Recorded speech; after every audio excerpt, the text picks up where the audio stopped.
Es increíble lo que está tratando de hacer parte de la prensa colombiana. Póngale mucha atención. Si usted quiere entender lo que está pasando con Papá Pitufo, quédese un minuto. Resulta que un presunto criminal llamado Diego Marín alias Pitufo, el zar, el papá de los pollitos del contrabando, lleva más de 40 años infiltrando la policía, la DIAN, los políticos, el Congreso y la Presidencia de la República. Como dicen por ahí, Papá Pitufo nació, creció, engordó, prosperó durante los gobiernos de Pastrana, Santos y Duque, y ahora pues quieren hacer interpretar que el corrupto es el presidente Petro. Nos creen imbéciles. Dicen que era tanto el poder de este personaje que un exdirector de la DIAN dio esta declaración escandalosa. Un expresidente y un exprocurador metidos en este quilombo. Un expresidente de la República hizo una presión insoportable por poner a un coronel de la policía en cabeza de la polfa. Estaba de primerito en los cuadros de los servicios de inteligencia ingleses como trabajar para Diego Marín, y a rogarle al Procurador General de la Nación que no dejaran que esa gente siguiera en la DIAN. Todo describió. Pues bueno, ¿cómo les parece que el presidente Petro capturó a Diego Marín, el zar del contrabando, el que les acabo de nombrar? Por ahí hay un contrabandista que se sabe los nombres de todos los generales que le han recibido plata para dejar entrar el contrabando por miles de millones de dólares todos los años en Colombia, mientras se quiebra la señora confeccionista en Madrid. Yo hice coger a ese contrabandista preso. Y eso que Pitufo intentó infiltrar la campaña y nunca lo logró, incluso la plata se devolvió. Pero el cuento no para ahí, lo grave no es esto que les estoy contando. Lo absolutamente grave es el enorme sesgo de los medios de comunicación que, mientras existen todas las pruebas del mundo de que el señor Pitufo ha estado cobijado por el establecimiento colombiano casi toda la vida, hoy quieran juzgar como culpable de todo esto al presidente Petro. Por Dios, presidente que lo ha pedido incluso en extradición. Quienes nunca lo tocaron en casi 4 décadas ahora salen a denunciar un montón de cosas. Y pues no, señores, hay que hacerle pedagogía inmediata a esto, rotar este video para que la gente entienda que desde hace muchos años se está denunciando el actuar de este contrabandista, denuncias que siempre se han entorpecido y se han engavetado. Mira, les pongo otro ejemplo. Según esta denuncia hecha por RTBC, en el gobierno del expresidente Duque presuntamente dieron la orden de sacar un general de la Policía Nacional que quería destapar contundentemente el actuar del contrabando en Colombia. La Fiscalía reveló que familiares del fallecido exministro de Defensa Carlos Holmes de Trujillo habrían intercedido para hacer cambios en la policía cuando se investigaba al contrabandista Diego Marín Buitrago, alias Papá Pitufo. Lo mismo de siempre, señoras y señores. No es fácil decir la verdad en Colombia. Sobre todo un país acostumbrado a las mentiras, a las fake news y a la utilización de algunos medios de comunicación como portadores de absoluta verdad o de absoluta mentira. Lo cierto es que Pitufo pronto llegará a Colombia y se abrirá esa olla podrida respecto al contrabando en Colombia. ¿Cuántos caerán? La extradición de Diego Marín tiene a muchísima gente espantadísima y no precisamente a Gustavo Petro. Esto es lo que no te contó la TV. Más de 3 décadas completas construyendo una red de corrupción al interior del Estado. Esa es la historia de Diego Marín, que desde los 80 viene haciendo de las suyas. Y ojo, con el poder del Estado. Este que está acá se llama Diego Marín Buitrago y se conoce con 2 alias importantes, el zar del contrabando y alias Pitufo. Comenzó a construir toda esa red de contrabando inicialmente enfocándose en productos textiles, electrodomésticos y licores. Con el tiempo pasó también a productos alimenticios y así fue diversificando todo su crimen. Presuntamente desde estas fechas sostuvo relaciones importantes con policías y funcionarios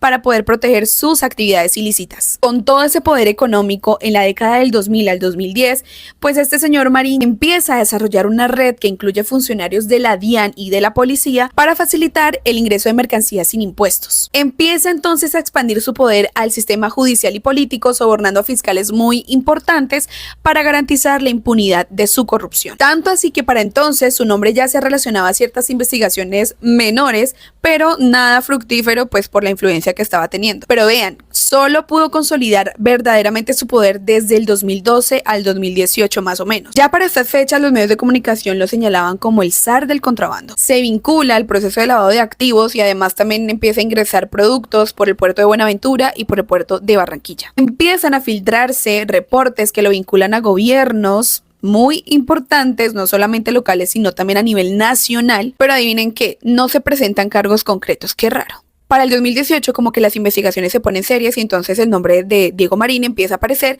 en investigaciones de inteligencia que buscaban justamente redes de contrabando y corrupción en los puertos colombianos. Para el año 2020 ya habían reportes de que Diego Marín había financiado campañas políticas de gobernantes muy importantes, incluso presidenciales. Vamos en 2020.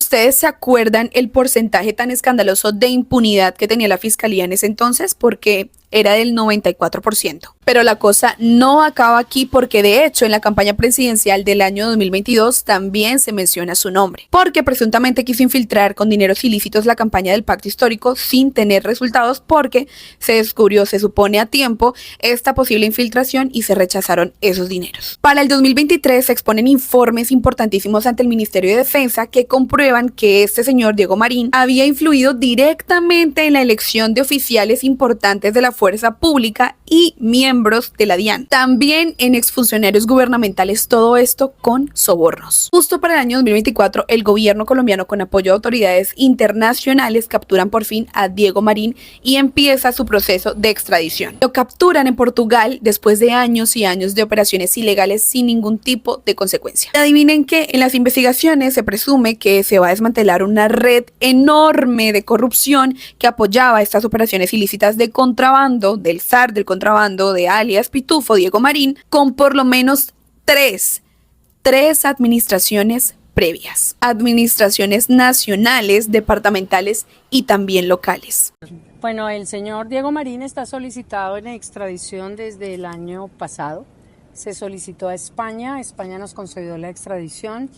Él una vez conoce que está concedida la extradición, sale para Portugal. En Portugal volvemos a hacer la solicitud de extradición.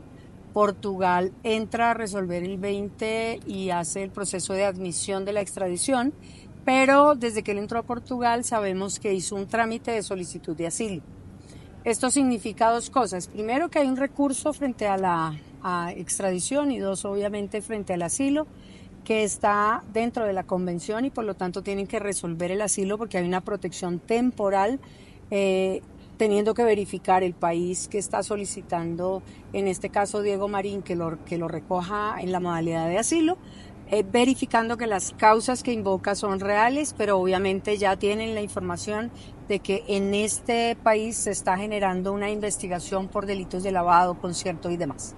Y esto significa decir que más o menos el Tribunal de Porto de Portugal se está demorando entre 60 y 80 días para resolver con una interposición de un recurso que llamamos nosotros aquí tutela, pero que allá se llama amparo, y sobre esos elementos tendríamos que calcular más o menos ese término máximo, puede salir antes, pero ese término máximo significaría que estaría en un tiempo de más o menos 80 días resuelta la petición.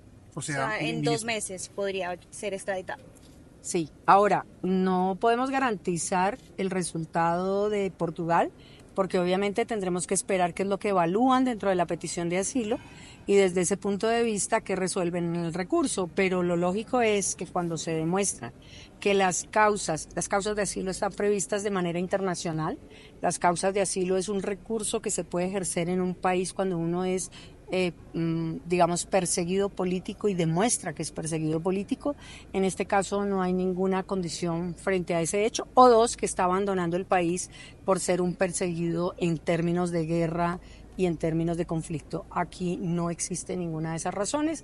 Claramente hay una acción penal, que es una acción penal que se compone ya de una solicitud de extradición inicial por la Fiscalía Especializada y de una imputación realizada por delitos de lavado y concierto por la Fiscalía, imputación que se llevó a cabo en ausencia porque el señor no se encontraba en el país y a pesar de haber sido citado no compareció por ninguna vía. O sea, ministra, si le conceden el amparo, que es el recurso que se llama en Portugal, si mal no estoy, no podría ser extraditado, se quedaría allá.